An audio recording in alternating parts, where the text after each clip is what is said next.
Você está no canal Eu Estudo a Lição com o pastor Samuel Camilo. Hoje é quinta-feira, dia 28 de novembro de 2024. E o tema que estudaremos na nossa lição da Escola Sabatina será condenação. O texto que serve como base para o nosso estudo, João capítulo 3, versos 18 a 21, que diz: Quem nele crê não é condenado, mas o que não crê já está condenado, porque não crê no nome do unigênito Filho de Deus. Pois todo aquele que pratica o mal detesta a luz e não se aproxima da luz, para que as suas obras não sejam reprovadas. Quem pratica a verdade se aproxima da luz. A gente já vai conversar um pouquinho sobre esse texto. Espera aí, que eu já volto.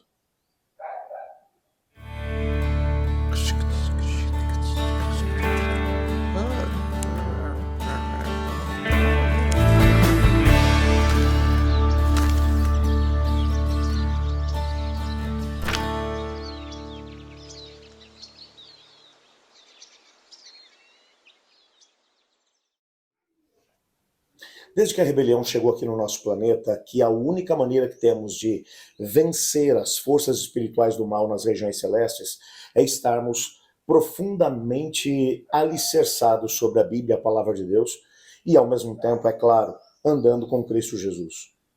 O apóstolo Paulo, na sua carta aos Efésios, no capítulo 6, ele falou um pouco sobre isso. Em outras palavras, é claro, mas ele disse: a nossa luta não é contra carne e sangue, mas contra principados e potestades, contra os dominadores desse mundo de trevas, contra as forças espirituais do mal nas regiões celestes. Nessa perspectiva, o que Paulo está dizendo para a gente é que existe uma luta de dimensões cósmicas acontecendo por detrás dos bastidores. Nós não somos capazes de ver essa batalha, mas podemos sentir os seus efeitos. Existe um inimigo que o tempo todo está trabalhando para tentar nos afastar do Senhor Deus, porque o grande propósito da vida dele é fazer com que, de alguma forma, nós acabemos seguindo o caminho da rebelião.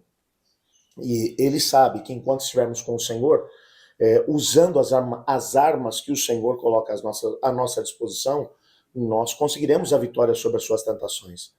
É exatamente por isso que ainda no capítulo 6 da carta aos Efésios, Paulo vai dizer: portanto, usem a armadura de Deus para permanecerdes firmes no dia mau. Não é se o dia mau vier, é que o dia mau virá. O dia mau é o dia da luta, é o dia da provação, é o dia da tentação, é o dia em que a fé acaba sendo provada, é o momento no qual nós olhamos para as circunstâncias externas e começamos a perceber o inimigo trabalhando para tentar nos afastar do caminho do Senhor. Esse é o dia mau. Por isso, a Bíblia vai mencionar que a única forma de podermos vencer esse arqui-inimigo é estando profundamente arraigados, alicerçados em harmonia com o Senhor Jesus. Talvez seja exatamente por isso que João ele vai mencionar alguma coisa muito simples. Aquele que consegue alcançar a vitória é aquele que aceita Cristo Jesus. Aquele que aceita Cristo Jesus e crê nele, esse tem a luz. Agora, aquele que não aceita Jesus e não tem a luz, esse já está em trevas. Esse já está condenado. Não existe a mínima possibilidade de uma pessoa conseguir alcançar a vitória se não for através dos méritos de Jesus. É exatamente por isso que aqueles que rejeitam a Jesus, aqueles que não estabelecem um vínculo com Cristo Jesus, esses já perderam, já estão condenados. Eles nem sequer correram o risco de serem vitoriosos. É por isso que, de alguma forma, quando olhamos para a Bíblia, nós percebemos que a grande movimentação do inimigo de Deus é para tentar fazer com que, de alguma forma, nós nos afastemos do caminho do Senhor. Porque longe do caminho do Senhor, nós não conseguiremos ser vitoriosos. Olhe, por exemplo, para a história do filho pródigo. É bem verdade que a parábola do filho pródigo, que aparece lá em Lucas 15, na parábola, no texto da parábola, não aparece uma menção clara a Deus e nem ao inimigo de Deus. Mas nitidamente você percebe que existem elementos na história que demonstram a ação dos dois. O inimigo, por exemplo, ele sabia que não poderia tocar no filho mais novo enquanto ele estivesse na casa do pai, sob os cuidados do pai e ao mesmo tempo sob a proteção do pai. Por isso ele vai trabalhar com esse menino, fazendo com que ele se sinta desconfortável na companhia do pai. até que o menino sai da casa do pai. Quando ele sai da casa do pai, o inimigo toma tudo aquilo que ele tinha conseguido de bênçãos da parte do pai e ainda faz com que ele se torne um cuidador de porcos, e para que ele consiga comer alguma coisa, ele tem que comer a mesma comida que os porcos. O que o texto bíblico está dizendo para a gente? Que o inimigo trabalhou de forma intensa para tentar afastar o filho da casa do pai. Uma vez que ele se afasta da casa do pai, ele perde os dons que o pai havia dado. Por outro lado, em algum momento da história, você percebe nitidamente o Espírito Santo trabalhando no coração desse jovem.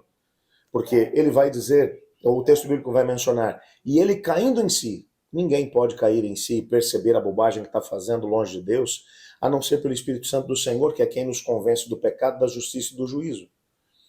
Ele cai em si, ele disse, eu irei ter com meu pai, e direi, pai, pequei contra o céu e contra ti, já não sou mais digno de ser chamado seu filho, trata-me como um dos seus empregados.